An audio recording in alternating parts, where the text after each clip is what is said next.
కూడా పాటిస్తాము, నెరవేరుస్తాం. టైం ఇవ్వాలా. ఓకే, మీతో మళ్ళీ మళ్ళీ మాట్లాడతారు రాజు యాదవ్ గారు మీతో. మనతో బీఆర్ఎస్ నేత రామ్మోహన్ గారు ఉన్నారు, ఆయనతో మాట్లాడదాం. రామ్మోహన్ గారు గుడ్ ఆఫ్టర్నూన్ అండి. గుడ్ ఆఫ్టర్నూన్ అండి. రామ్మోహన్ గారు, ఏంటంటే చాలా రోజుల తర్వాత కేసీఆర్ గారు బయటకు వచ్చారు. ఇన్ఫ్యాక్ట్ ఒక ప్రతిపక్ష నేతగా బయటకు వచ్చింది ఇదే అనుకోవాలి. అంతకుముందు రైతుల కోసం బయటకు వచ్చింది అయితే ఇదే అనుకోవాలి. అంతకుముందు ఒక సభ జరిగింది. ఏంటి మరి రానున్న రోజుల్లో ఎలాంటి స్టెప్స్ తీసుకోబోతున్నారు? కోల్పోయిన మీ ఎమ్మెల్యేలు అందరూ కూడా మళ్ళీ మీ దగ్గరికి వాపసు వచ్చే అవకాశం కనబడుతుందా? అసలు మీ పార్టీ భవిష్యత్తు ఎలా ఉంది? బీఆర్ఎస్ పార్టీ ఉద్యమ పార్టీ, పుట్టింది తెలంగాణ రాష్ట్ర సాధన కొరకు. ఆంధ్ర వలస పాలనలో అన్యాయం జరిగింది ఇక్కడ రైతాంగానికి, శ్రామికులకు, కర్షకులకు అందరూ కూడా ఇబ్బంది జరిగిందని ఒక గొప్ప లక్ష్యంతో కేసీఆర్ గారు తెలంగాణ ఉద్యమాన్ని భుజాన వేసుకొని దాన్ని అంతిమ లక్ష్యం చేరే వరకు విజయం సాధించే వరకు పోరాటం చేసి తెలంగాణ రాష్ట్రాన్ని సాధించుకోవడం జరిగింది. సాధించిన తెలంగాణ రాష్ట్రంలో 10 సంవత్సరాల పాటు సంక్షేమ పథకాలు బడుగు బలహీన వర్గాలకు, రైతులకు అందాలని చెప్పేసి, దేశానికి వెన్నెముక రైతులు కాబట్టి, రైతే రాజు కాబట్టి, మనం 4 మెతుకు తింటున్న కూడా వారి భిక్షనే కాబట్టి, రైతుల యొక్క ఇన్కమ్ సోర్స్, వారి యొక్క జీవన ప్రమాణాలు పెంచే విధంగా పలు సంక్షేమ కార్యక్రమం రైతుల కొరకు ప్రవేశపెట్టి ఈ రోజు అన్నదాతలందరూ కూడా సుఖం ఉండేటట్టు ప్రయత్నం చేయడం జరిగింది.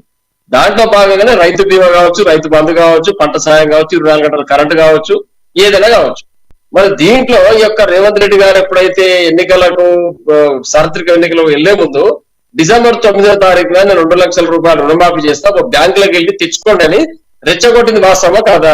9వ తారీఖు అయిపోయింది, డిసెంబర్ పోయింది, జనవరి పోయింది, ఫిబ్రవరి పోయింది, మార్చి పోయింది, ఏప్రిల్ పోయింది, మరి ఆగస్టు అంటున్నాడు. అంటే ఎంతవరకు ఇలా ముఖ్యమంత్రి గారు మాటలు విశ్వసించాలి? ఆగస్టు ఎందుకు అంటున్నారు? రామ్మోహన్ గారు ఒక్క మాట అంతకు ముందు మీరు ఎన్నో హామీలు ఇచ్చారు. దగ్గర తెలంగాణ వచ్చిన దగ్గర నుంచి 10 సంవత్సరాలు మీరే పాలించారు. మీరు ఇచ్చిన హామీలన్నీ మీరు నిలబెట్టుకుంటాకి 10 ఏళ్ళు టైం చాలేదు. 10 ఏళ్లలో కూడా ఎన్నో అసంపూర్తిగా మీరు వచ్చిన 3-4 నెలల్లో రానున్న ఎన్నికలను దృష్టిలో పెట్టుకునే మీరు చేయలేదు అంటున్నారు కదా. మరి కాబట్టి కొంత టైం ఇస్తే మేము చేస్తాం అంటున్నారు, వాళ్ళు చేయమంటలేదు కదా. మీరు ఎందుకు కంగారు పడుతున్నారు? ఎన్నికలే పరమావధిగా ముందుకెళ్తున్నారు ఈ పార్టీ. మేము కూడా ఆగినామండి. 100 రోజులు ఆ టైం చెప్పారు. రైతు రుణమాఫీ గురించి కేవలం రైతు రుణమాఫీ గురించి మళ్ళీ వారు చెప్పింది ఏంటి? డిసెంబర్ 9వ తారీఖున 2 లక్షల రుణమాఫీ చేసేస్తున్నా, మీరు ఓట్లు వేయండి, నన్ను గెలిపించాలని చెప్పింది వాస్తవా కాదా? మళ్ళా టైం ఏంటి? నీ టైం దేని కూడా టైం నువ్వు సంక్షేమ పథకం అమలు చేయడానికి టైం కావాలంటున్నావు. ఈ 3 నెలలు ఏం చేసినావు? 100 రోజులు సరిపడగా 10 సంవత్సరాలు కేసీఆర్ గారు పరిపాలన చేసినప్పుడు డబుల్ బెడ్రూమ్ ఇల్లు కట్టించినాం, కళ్యాణ లక్ష్మి ఇచ్చినాం, షాదీ ముబారక్ ఇచ్చినాం, రైతులకు 24 గంటల కరెంట్ ఇచ్చినాం, రైతు బంధు ఇచ్చినాం, రైతు బీమా ఇచ్చినాం. అందరికి ఇచ్చారు. విద్యార్థులకు చదువుకోవడానికి మైనార్టీ గురుకులాలు, బీసీ గురుకులాలు, 33 మెడికల్ కళాశాలలు, ఇంజనీరింగ్ కళాశాలలు, ఉద్యోగాలు ఇన్ని ఇచ్చినాక ఏం హామీ నెరవేర్చలేదు కేసీఆర్ గారు.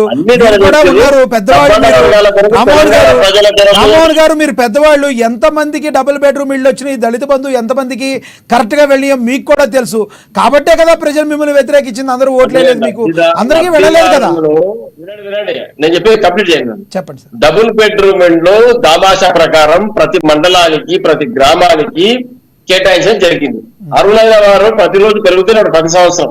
అది ఎవరెవరికి అందుబాటులో ఇవ్వాలో, ఎవరికి బిలో పావర్టీ లైన్ ఎవరున్నారో వాళ్ళకి చూసి ఇవ్వడం జరిగింది. అర్హులైన వారికే డబుల్ బెడ్రూమ్ ఇల్లు కేటాయించడం జరిగింది. ఇంకా కట్టే ఉంది, కడుతూనే ఉన్నాం కదా. ఇయర్ బై ఇయర్ ప్రాసెస్ ఒకటే, ఓన్లీ డబుల్ బెడ్రూమ్ ఒకటే సంక్షేమ పథకం కాదు కదా. విద్యుత్ 24 గంటలు విద్యుత్ ఇచ్చినాము. ఇవన్నీ సంక్షేమ పథకాలు కాబట్టి ఇవన్నీ అందించుకుంటూ పోతున్నాం. ప్రాసెస్ నిరంతర ప్రక్రియ, అభివృద్ధి అనేది కార్యక్రమాలు అనేది సంక్షేమ పథకాలు దాన్ని గమనించాలి మనం. కాంగ్రెస్ పార్టీ మెయిన్ అబద్ధాల పునాదుల నిర్మాణం జరిగిందే కాంగ్రెస్ పార్టీ. ఇలా తెలంగాణకు అన్యాయం చేసి కాంగ్రెస్ పార్టీ. సోనియా గాంధీ గారు తెలంగాణ ఇచ్చిన తర్వాత మళ్ళొకసారి మాట తప్పలేదా? వారికి ఒక పుట్టినరోజు నాడు తెలంగాణ ఇస్తా అని చెప్పి మాట తప్పలేదా? కాబట్టి ప్రజలు వారిని పక్కకు పెట్టేసి 10 సంవత్సరాలు తెలంగాణ రాష్ట్రాన్ని సాధించింది కేసీఆర్ గారు కాబట్టి వారి నాయకత్వాన్ని విశ్వసించారు. ఇప్పుడు కూడా జరిగింది ఎక్కడ అండి? కేవలం 1.008% మాత్రమే ఓటు షేర్ కాంగ్రెస్ పార్టీకి ఎక్కువ వచ్చింది. అది కూడా తెలంగాణ ప్రాంత ప్రజలు చిన్న ఎవరిపాటుతోటి జరిగిన పొరపాటు తప్పుతుంది. కాంగ్రెస్ పార్టీకి అఖండ మెజార్టీ ఇచ్చి ప్రభుత్వాన్ని కట్టబెట్టలేదు వారికి అధికారాన్ని. ఇది కూడా గమనించుకోవాలి కాంగ్రెస్ పెద్దలు. ఏదో మేము పొడుస్తామని చెప్పి మాట్లాడుతుంది తప్పిది. ఖచ్చితంగా ప్రజలందరూ మళ్ళీ కోరుకుంటారు కేసీఆర్ గారు రావాలి. ఈ రోజు మీరు చూడండి కరెంట్ ఎక్కడ ఉందండి? ఈ రోజు దినంకు 4-10 సార్లు కరెంట్ పోతా ఉంది. నీళ్లు లేవు, రైతులకు నీళ్లు లేవు. రైతు బంధు ఇస్తాడు, ఏమన్నాడు ఎకరాకు 5,000 రూపాయలు ఎక్కువ ఇస్తాడు, అది లేదు ఇంతవరకు. పెద్దలు చెప్తున్నారు వానాకాలం నాగేష్ గారు వచ్చినప్పుడు చెప్తున్నారు, నీళ్ళు స్టోరేజ్ 500 రూపాయలు చేస్తున్నప్పుడు ఇస్తాడు. మీ పార్టీ ఏముంది ఎక్కడ ఉంది కదా? 500 రూపాయలు సిలిండర్ ఎక్కడ ఉంది? రామ్మోహన్ 500 రూపాయలు పంటకు ఇస్తానంటే అదనపు ఆదా ఎక్కడుంది? ఇక్కడ వాళ్ళు ఇస్తానది ఇక్కడ 500 రూపాయలు బోనస్ ఇస్తాను కదా, అది లేదు. 2,500 మహిళలకు ఇస్తాను, అది లేదు. కేవలం ఇచ్చింది రేవంత్ రెడ్డి గారు వచ్చిన తర్వాత మహిళలకు ఉచిత బస్సు కల్పించి కొట్లాటలు పెట్టి బస్ స్టాండ్లలో సిగల్ పట్టుకునే విధంగా తయారు చేసిన వాళ్ళు మహిళలు. ఇది వాళ్ళు కూడా అదే చెప్తున్నారు, మాకు ఎందుకు ఇచ్చింది ఇట్లా ఉచితంగా, అవసరం లేదని మాట్లాడుతున్నారు. కాబట్టి కాంగ్రెస్ ప్రభుత్వం మేమేదో చేస్తామని చెప్పుకోవడం ఉత్త మాటలు.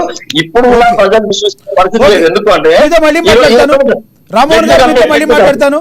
మీతో రాజకీయ విశ్లేషకులు పాపిరెడ్డి గారు ఉన్నారు. రామ్మోహన్ గారు మళ్ళీ మాట్లాడతాం మీతో. మనతో రాజకీయ విశ్లేషకులు పాపిరెడ్డి గారు ఉన్నారు, ఆయనతో మాట్లాడదాం. పాపిరెడ్డి గారు గుడ్ ఆఫ్టర్నూన్ సార్. పాపిరెడ్డి గారు, రేవంత్ రెడ్డి గారి మధ్య బీఆర్ఎస్ నేతల మధ్య డైలాగ్ వార్ నడుస్తుంది. మీరు దమ్మున్న మగాడైతే రైతు బంధు మీరు ఎందుకు క్లియర్ చేయలేదు, రైతుకి సంబంధించిన రుణమాఫీ చేయాలి, రైతు రుణమాఫీ క్లియర్ చేయాలని చెప్పి వీళ్ళు ఏంటంటే రైతు రుణమాఫీ మేము ఆగస్టులోగా